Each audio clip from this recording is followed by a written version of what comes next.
में बसा एक गांव फूलपुर। गांव में कुछ 100-150 लोग रहते थे। अंजलि, जो कि पास ही के जिले में रहती थी और 12वीं पास कर चुकी थी, उसके पिताजी ने बेटी को जल्दी विदा करने के लिए उसकी शादी फूलपुर गांव के मुकेश से करवा दी थी। मुकेश कभी स्कूल नहीं गया था और इस कारण वो पढ़ा लिखा नहीं था और बाकी गांव वालों की हालत भी मुकेश जैसी ही थी।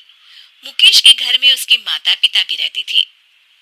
सासू माँ, मैं बाहर मंदिर तक जा रही हूँ, आधे घंटे में आ जाऊंगी।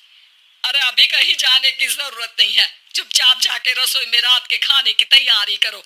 और ये घूंघट क्यों हटा लिया है तुमने? क्या पता नहीं कि इस गांव में औरतें बिना घूंघट के नहीं रहती?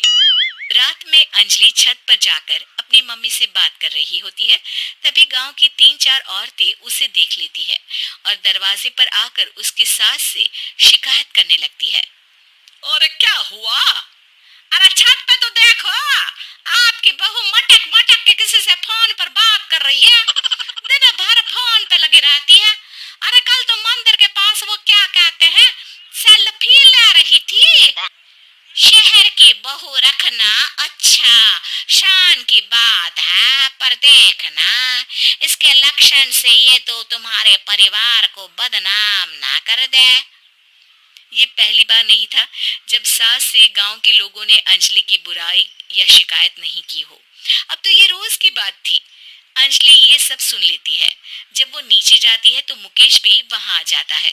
सास कहती है, बेटा, लोग घर आकर शिकायत करने लगे हैं बहू के कामों की।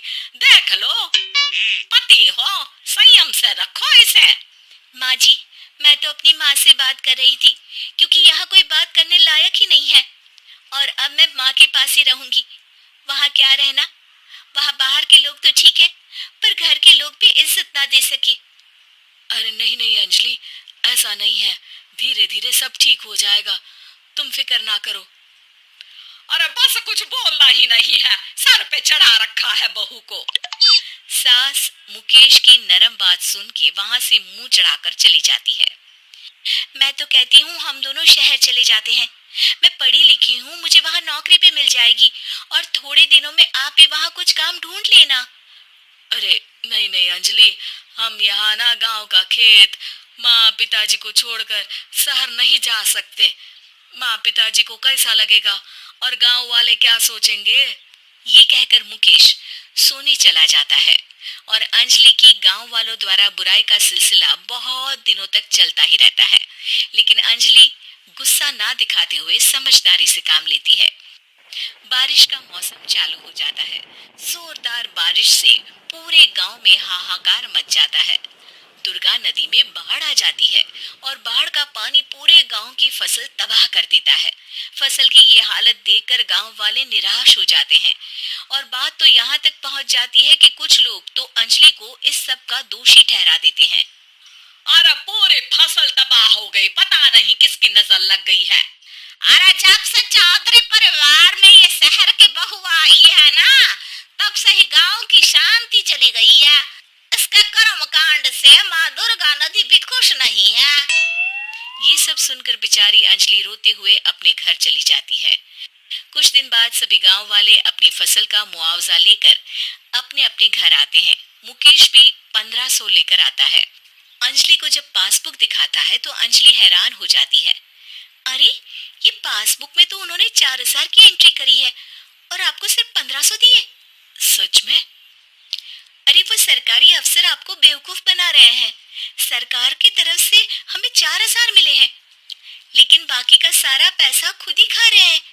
आप लोग के अनपढ़ होने का फायदा उठा रहे हैं। ये सब सुनकर मुकेश परेशान हो जाता है, लेकिन अंजलि उसे हिम्मत से काम लेने को कहती है और सुबह होते ही मुकेश को पंचायत कार्यालय ले जाती है और साथ में गांव के और लोगों को भी। आप सरकारी बाबू क्या गांव के लोगों को बेवकूफ समझते हैं? आपको क्या लगता है ये पढ़े लिखे नहीं है तो आप कुछ भी मनमानी करेंगे?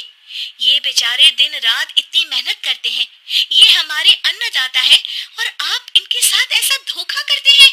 अरे क्या बके जा रही है ये लड़की, किस धोखे की बात कर रही है?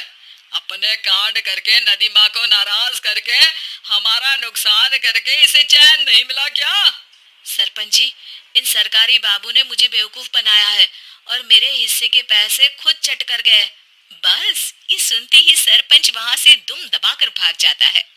पता चलता है कि जनपद अधिकारियों ने गांव के सरपंच के साथ मिलकर सबके साथ धोखा किया है।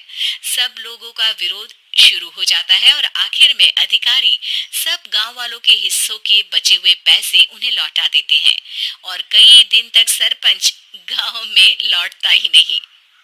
अंजलि, तुम नहीं होती तो हम गांव वालों को तो पता ही नहीं चलता कि ये हमें हर बार बेवकूफ बनाते हैं। हाँ हाँ अंजलि बेटी, हमें माफ कर दो। हम सब तुम्हें बुरा भला कहते रहे, लेकिन तुमने ही आज हमें बेवकूफ बनाने से बचाया है। हमें तुम पर गर्व है बेटी। अब समझ आया कि सरपंच तुमसे नहीं, तुम्हारे पढ़े लिखे होने से नफरत करता था। क्यों ना इस बार हम अंजलि को ही सरपंच पद के लिए चुन ले? क्या कहते हो गांव वालों? पढ़ी लिखी सरपंच। बस पूरा गांव अंजलि के लिए ताली बजाता है और अंजलि की सास उसे खुशी से